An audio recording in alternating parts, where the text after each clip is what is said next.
Very good. So the sharings were good, and I hope we are now coming to the final stage of the retreat. But we have a lot of things to learn and reflect and to practice.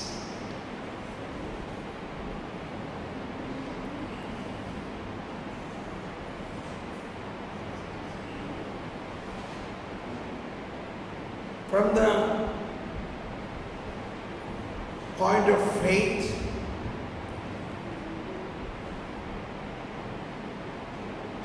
the first sentence of the credo and the last sentence of the credo is very important. First sentence of the credo we already dealt with. I believe in God, Almighty, Creator, Father, all these aspects. So when we say that, we never used to say, who am I? So we have learned, I am a child of God, created in the image and likeness of God. Once a woman was telling, brother, when I read, love your neighbor as yourself, but I myself don't love me, then what can I do for others? Love your neighbor as yourself. So the answer is, why we are not able to love ourselves? The reason is, we really not aware that we are like God. We are like God. God created us like God.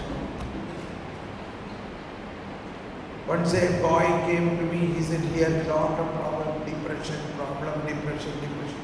Then I was praying for him, then I saw he was having some anger to some girl. I said, what is this? Yeah. When I was in my small classes, a girl said to me that you look like a monkey. Imagine. A girl told him he looks like a monkey. He said, is it right, Thomas? Am I like a monkey? I told him, see how many years back this happened. Why do you still remember that? Because you really do not know who you are. Do you know who you are? Do you know who really looked like whom? He looked like God. What? Don't be silly. That is what I believe. You are in the image and likeness of God. So this is the matter of faith. And then I explained to him a little bit, slowly his face was shining. You are right. That's it. Basic information is this, that who am I? Once I am so confident I am in the image and likeness of God, that is the real foundation. So, I believe in God.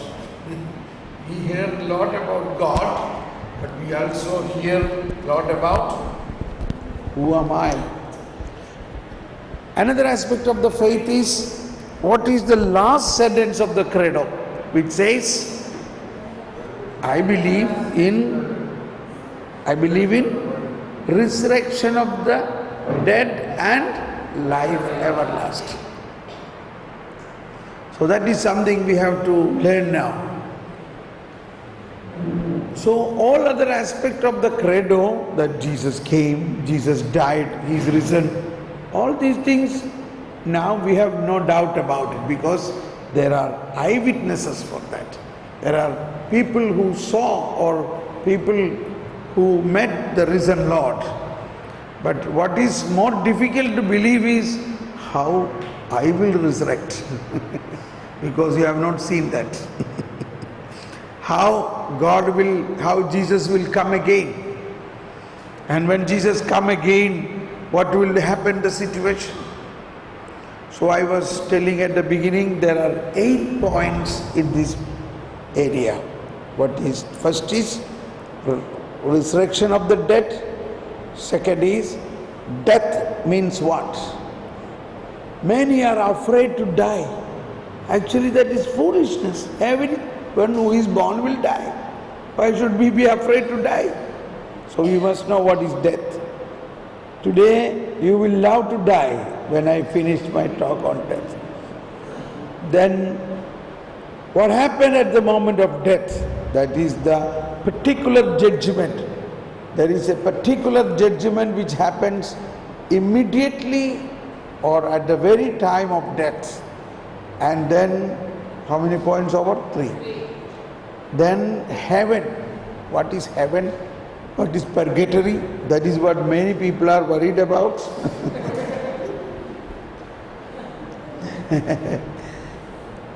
Hell, then last judgment and second coming and the new heaven and earth. This much we have to learn. Shall we start now or we do it after supper? We will, is the supper is ready? Can you check?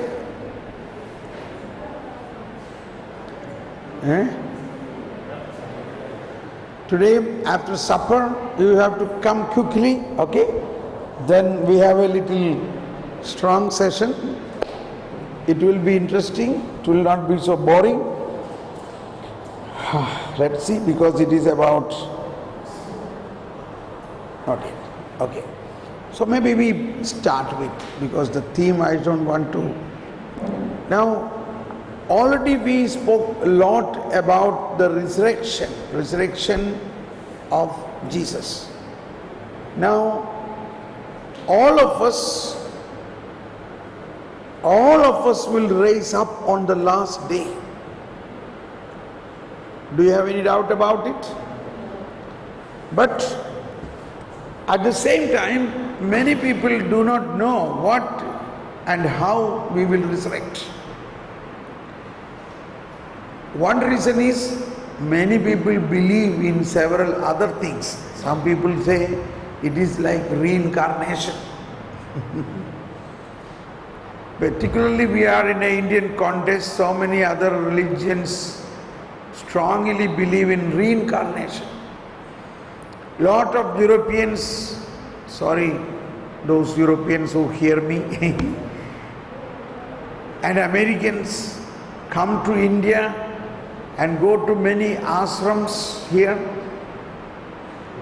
I used to speak about someone whom I know. She said, Thomas, 10 years I was in your country. I was in ashram, 10 years. Then only I came to know that I have another birth. And then only I came to know all my problems I am suffering is because in my last birth I was something like this. So I said, please be seated. Thank you that you came to me. Now, do you know who you are? What do you mean by that? What is your name? She said her name, a Christian name. You know in baptism what you become? You know how God created you? Really, I do not know. That's the point. God created you like God. How many birth God has? How many life God has? From a common sense you say, if not from the Bible or whatever.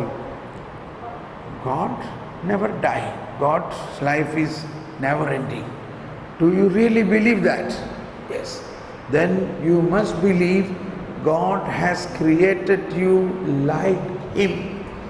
He has breathed His life into you, so that is what is the meaning of image and likeness, that your life is an everlasting life. My life is everlasting. I die. Yes, you die. You die. When you die, only your body die. Your soul never die. Oh, that is very good. Slowly, next good is, even the body which will be decayed will be resurrected on the last day, and it will become united with your soul, and you will be glorious.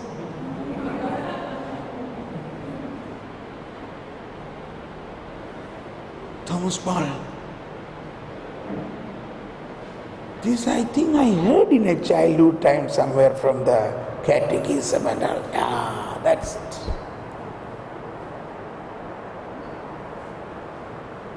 Do you recollect? Then I opened the Bible and catechism. This is what?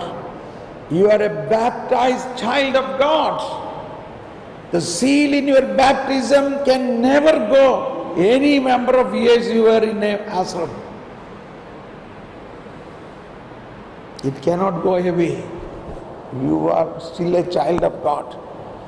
And you are in the image of God and likeness of God. So you mean to say, I never have another life? How can you have another life when this life is not ending?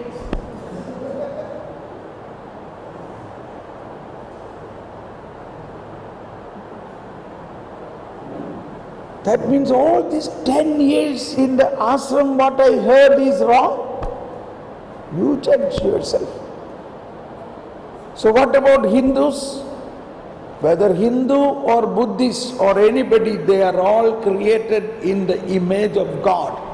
They have one life, and that is a everlasting life. So what they believe? That is the point. That is why Jesus said, people who lived in darkness have seen a light. You see, there are so many Hindus, now they are Christians. You ask them now. They have no difficulty to believe this now. And she immediately knelt down and said, Thomas, pray for me. I am sorry. I said, I am not going to give you a confession. You should go to the priest. But at least I can pray for a deliverance, that this wrong thinking can be washed away. So, the life everlasting, the resurrection of body, this must be, we are convinced of that. Then only our faith is really strong. I will never die. I have a life everlasting. That's what I was telling on the Ash Wednesday, when the priest put the ashes on my head and said, you come from dust, go back to dust. I hold on his hand and said, but I will come again on the day of resurrection gloriously. I will see you. This is our response. I am already a glorious person. I eat the glory of God. I am filled with the spirit of glory. Who can put me down? And I have a guarantee of this body will rise again. This body will rise again. And my soul will be clothed with a glorious ornamented body. That is all in Psalm 45. In Malayalam, shall I sing that in Malayalam? In Malayalam, it is Rajagumari Sornakasha Udayada Charti Andapuratil Irikunu. Means the queen dressed with embroidered garment is waiting. The queen. Who is the queen? With the embroidered garment she is waiting. And accompanied by the angels, she will enter to the king's palace. What is that? Who is the queen here? the church, the bride. The bride of the king is queen. We the church, we the people of God. What is this embroidered body? The embroidered, the glorified body of ours. So, believing in resurrection of the body will clear so many other doubts. First of all, we have to be away from the thinking of reincarnation. It is also quoted in the Catechism when this topic on the resurrection of body is dealt with. There is no reincarnation. There is no reincarnation. The moment anybody believes in reincarnation, in another way that person is not believing in resurrection of the body and life everlasting.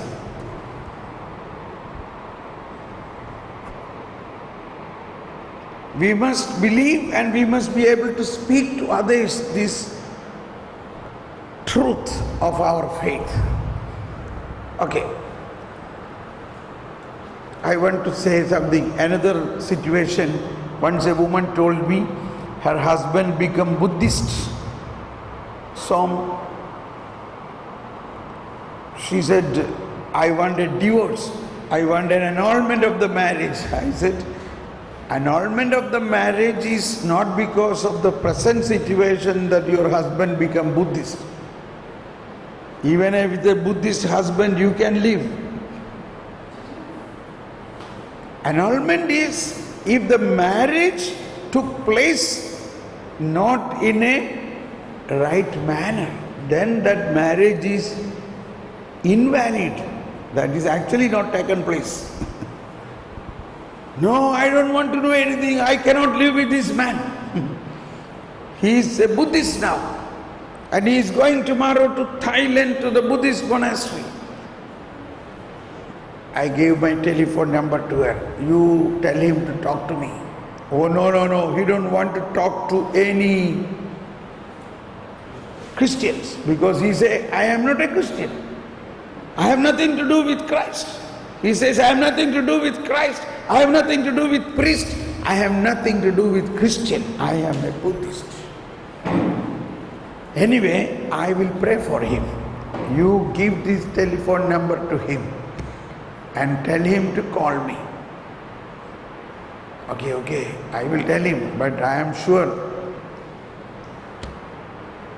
And at night around 10 o'clock, he called me. He's a very big man, so his voice is also big. He said, are you Mr. Thomas Paul? I said, yes, I am. I don't want to talk to you. I said, it's okay, but anyway, you are already talking to me. No. I have nothing to do with Christianity. I am a Buddhist. I have nothing to do with Christ. I am a Buddhist. I have nothing to do with you priests and preachers or nothing. I am going tomorrow to Thailand. I said, that's why today I have to talk. So I was afraid he may put down the phone. So I just wanted to say fast. I said, see, just something. Doctor, he's a doctor in chemistry. He's a professor. I only want to say that you are a baptized Christian. In your soul there is a stamp Jesus put with his blood, which neither you nor anybody, not even Jesus Christ, can remove it. You are taking that into the Buddhist monastery, so be careful. It is like a bomb.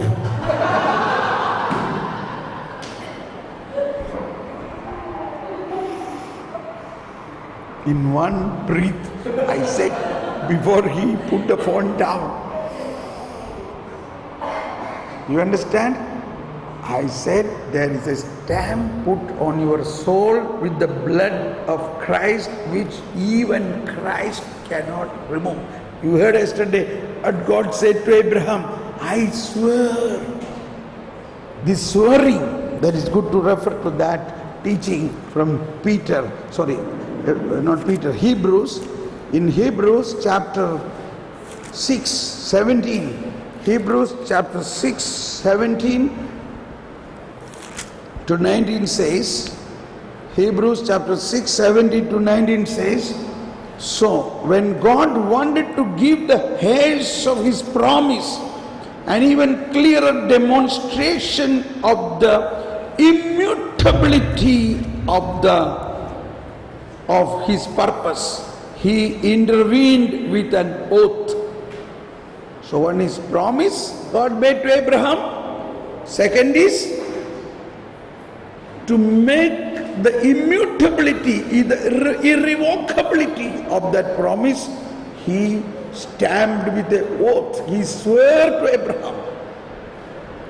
Now 18. So that by two immutable things in which it was impossible for God to lie, we who have taken refuge might be strongly encouraged to hold fast the hope that lies before us.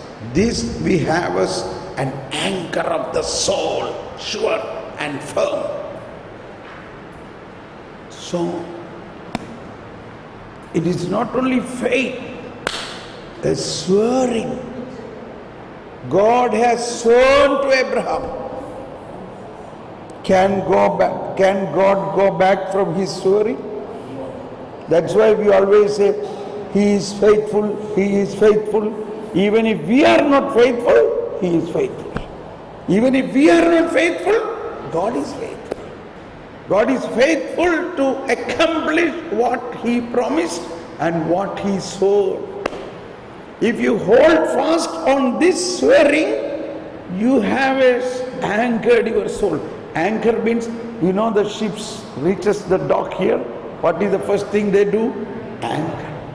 Why? Now once the ship is anchored, any wind or anything, the ship cannot go far away.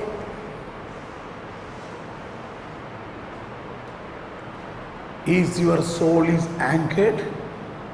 To test it, somebody come and say, oh, all these things Thomas Paul may say, all these things even Bible may say, you see the evil is there, that is there, this is there, the ancestral sin is there, all that thing will put you down. Then you doubt. If you doubt it, then your soul is not anchored. So what is the anchor of the soul here? Strongly believe and hold fast the promise what God made to Abraham and the swearing what God made to Abraham. This is what Mother Mary every day, or we sing in the canticle of Mary every day. And that is why I said to him, a stamp is on your soul, nobody can take it. You can go to Buddhist monastery, but you are carrying Christ there. He was shocked to hear this. He said, what? In my soul there is a stamp of Christ which nobody can remove? Exactly. His immediate reaction was, but nobody told me this. Now, that's the point. I said, doctor, you are a professor, you are a chemistry professor, you have learned so many things. Why you did not learn the chemistry of your soul? That in your soul you are carrying something. How come you did not know that?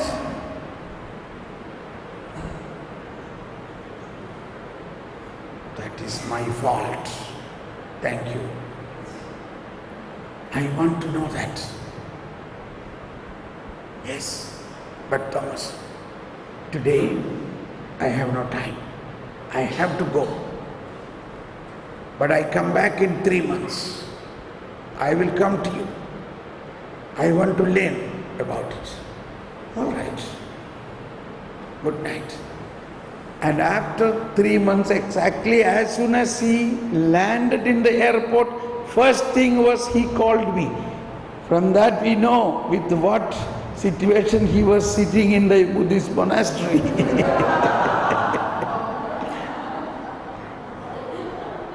And he came to me direct from the airport.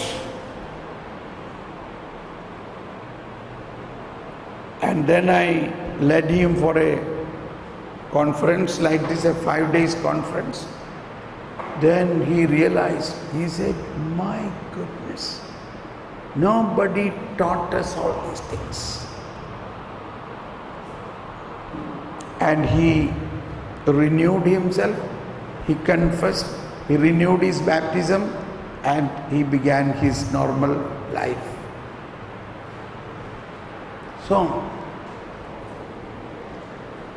okay, now, okay, we stop here now. You want to check?